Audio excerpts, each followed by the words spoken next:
the second time? Yeah, I mean, I don't know for sure whether we have to start back there or not. It's a part issue, but yeah, just trying to get all we could there. We were too tight there in qualifying, and looked like we beat one car, so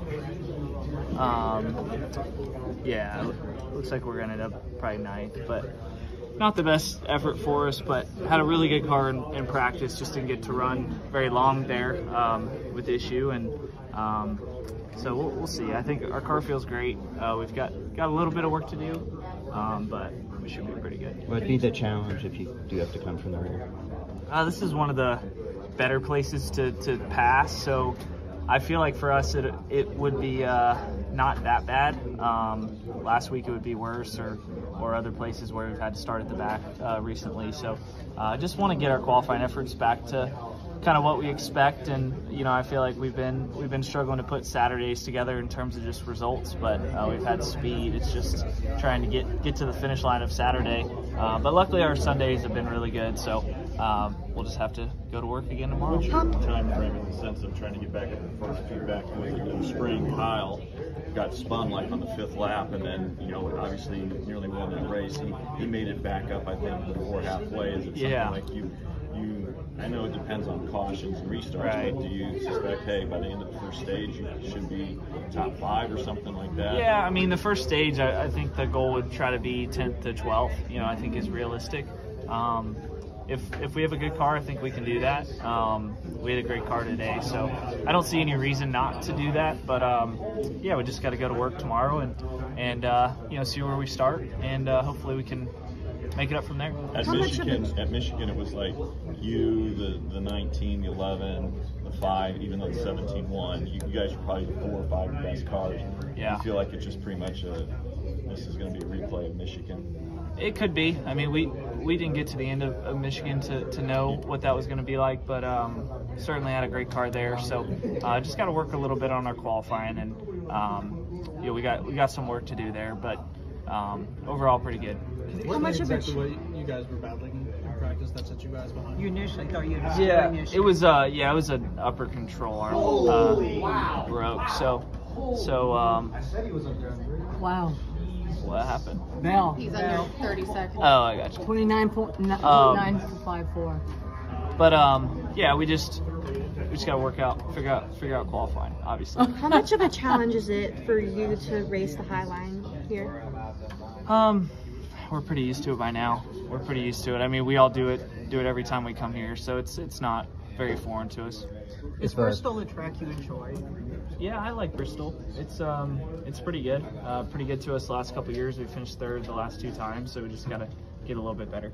So how good is 29.954 here, do you think? I don't know. I wish I knew. I wish I knew. What makes Kansas so suitable to your specific driving style? I don't know if it is. I think in the past we've had really good cars here, so hopefully more of the same tomorrow.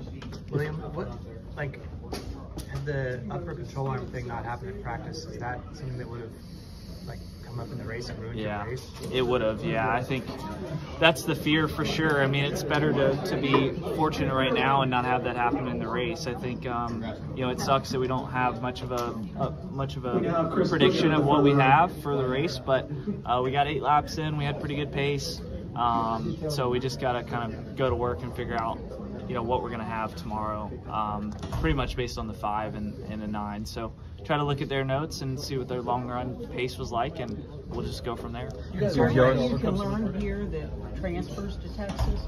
A lot, I think. Qualifying, is important. I feel like we could learn from what we did today, and then we just got to figure out for the race, what we need in general. And explain to me, because I mean, clearly we don't prepare race cars. How do you get here and, as thorough as Hendrick is, have a suspension issue when you unload off the track? I'm not sure. I think it was just a broken piece, the monoball, something with the monoball. So I'm not an expert on that, but something that I can't control, so I don't worry about it too much. If you're starting, you guys had some adversity to overcome here in the spring as well. Yeah, we're able to rally back into that. Yeah, we were. I mean, we had a good race here in the spring, passed a bunch of cars. qualified on the pole, but got loose, I think, lap 3, and just had to work our way forward after that. So tough race both times around. We've had to come from the further back, so we'll see how tomorrow goes with all that. But I feel like we've faced a lot of adversity this year, and we'll keep doing it. Do you feel like if you're starting in the rear, do you feel that coming back and to the front and back and to the front again in May, do you think that'd be an advantage of trying to work your way through traffic tomorrow?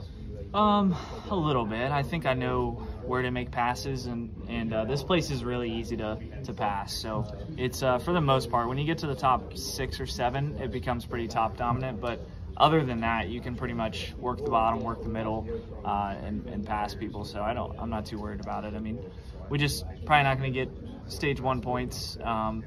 Like I said, we're still trying to figure out what the situation is.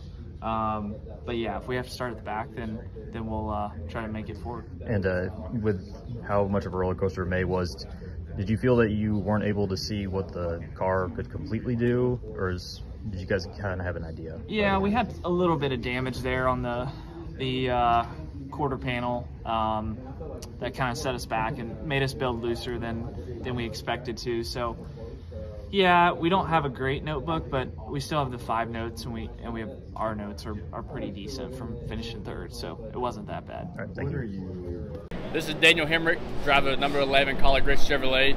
Make sure you hit that subscribe button. Also check out one of those 2 videos beside me. Visit frontstretch.com for more racing content.